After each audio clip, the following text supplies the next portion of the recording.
In the Swiss canton of Glaris in 1782, a horrifying spectacle unfolded. A poor maidservant named Anna Göldi stood accused of a grave crime, witchcraft, and as she awaited her fate, she unknowingly stepped into the annals of history as the last official witch trial and execution in Europe. Now we often think of witches and covens and broomsticks, but back then, being called a witch was a serious accusation, a way to explain things that were not easily understood. And when someone like Göldi, a servant in a small town, was charged with such a crime, the outcome was seldom pleasant. But how did this poor girl end up at the gallows? Let's find out.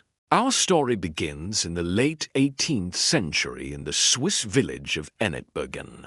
Anna Göldi was born in 1769. She was a servant, a maidservant, a simple rural girl without much opportunity in life. One day in 1782, she went to work for a wealthy and influential man named Johann Jacob Tschudi. He was a physician and also a judge, a respected member of the community. But there was a darkness lurking beneath the surface. Tschudi had a 5-year-old daughter named Salome, and he claimed that the girl had fallen ill.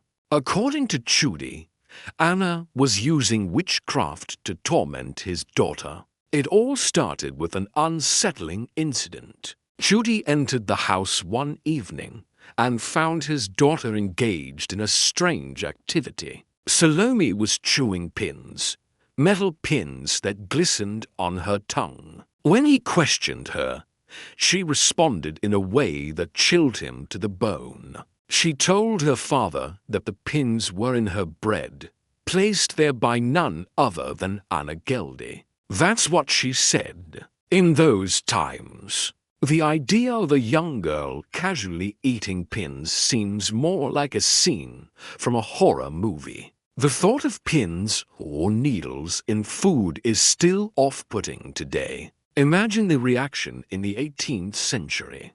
Naturally, this disturbing episode raised suspicions, and the focus shifted to Anna Göldi, the servant. Tschudi, a man of authority and influence, wasted no time in acting.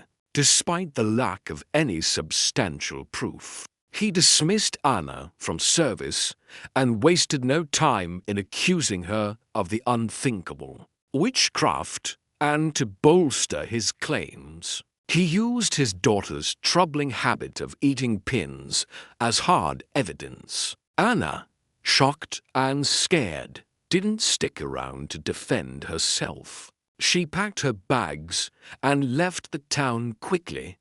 However, the shadow of suspicion loomed large. Soon, a reward was announced for information leading to Anna's capture. The small town of Ennetbergen became a hunting ground, not for wild animals, but for a runaway servant. As days turned into weeks, Anna's absence weighed heavily on the town's residents. It wasn't long before word spread that Anna Göldi was spotted in a neighboring village. This news triggered an immediate response. Local officials jumped into action. They wanted to bring Anna back to face the music. But why were they so eager to bring her back? Was it truly because of her supposed crime? Or were there other forces at play? The answer, as it often does, lies in the complexities of human nature. Anna, now a fugitive, tried to hide. But she was found and brought back to the town where it all began. She became a prisoner, confined to the very place that had become synonymous with her fear. The walls of the building where she once worked seemed to close in on her, turning each room into a chamber of torment. It was in this moment of desperation that the wheels of the farce known as justice began to turn. Officials, desperate to save face and shield the tarnished reputation of their esteemed townsperson, saw in Göldi the perfect scapegoat, rather than investigating further or seeking the truth. They chose to sacrifice her. The true scandal, whatever it may have been, was buried under accusations of witchcraft. Anna's trial was not a search for the truth. It was a sham, a mere formality to convict an already accused. Her trial was a travesty.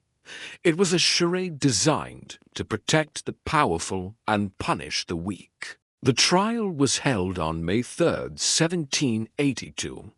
The charge was serious, but the evidence, if you can call it that, was flimsy, to say the least. The main witness, Judge Göldi, painted a picture of a servant possessed by the devil. He spoke of pins found in his daughters, bread and milk, testimony that was more fiction than fact. But it wasn't just the lack of solid evidence that made this trial a mockery of justice. It was the blatant disregard for Anna's rights. She had no lawyer to defend her, no one to stand up and demand a fair trial.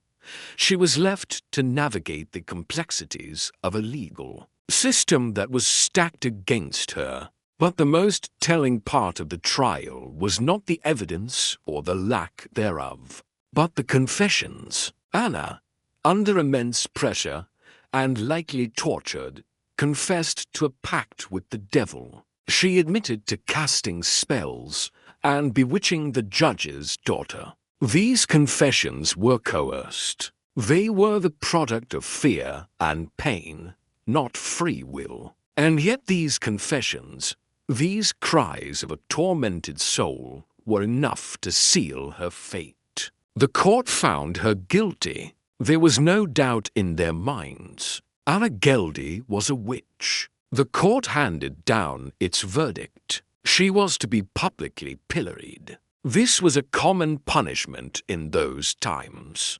A pillory is a wooden device that confines a person's head and arms, leaving them exposed to public ridicule and sometimes even physical harm. Just imagine standing in a crowded square, your head locked in a wooden vice, the jeers and anger of the crowd echoing around you. It's a sobering thought. But for Anna, this was not the end. A powerful faction, likely influenced by Judge Göldi, demanded a harsher sentence. They wanted a death sentence. This group was not satisfied with the idea of a public pillory. They wanted to make an example out of Anna, a spectacle that would send a message throughout the land. It was a classic case of having your cake and eating it too. The authorities could condemn Anna for the crimes against the girl while simultaneously shielding the true culprit, Tochi, whose actions had actually endangered the child.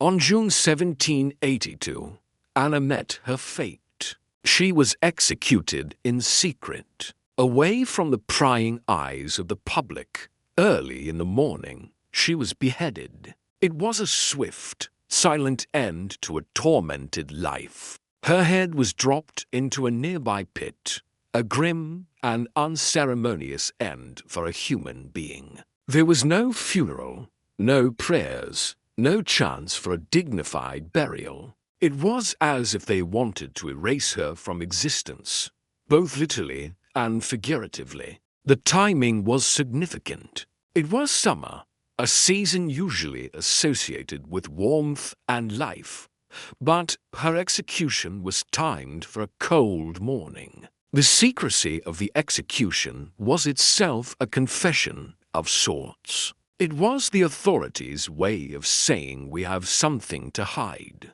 They wanted to spare the town, and indeed the rest of Europe, the sight of a woman losing her head quite literally. It was a brutal reminder of a bygone era, an era when fear and superstition held sway over reason and compassion. News of the execution spread like wildfire across Europe.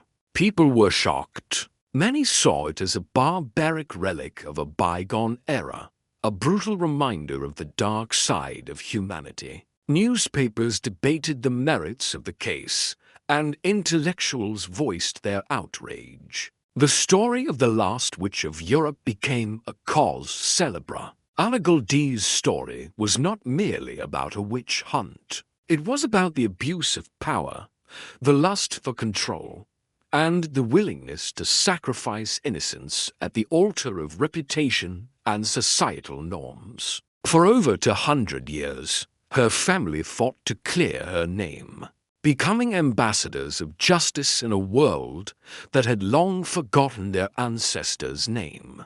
Their quest was a testament to the enduring power of a single individual's fight for recognition and respect, no matter how long it takes. Finally, in 2008, Göldi received the justice she deserved. The canton of Glarus, where she was executed, acknowledged that her trial was illegal. They labeled her a victim of judicial murder. It was a step towards closure for her family and a symbolic victory for justice. However, the real victory lies in ensuring that Anna's story is not forgotten.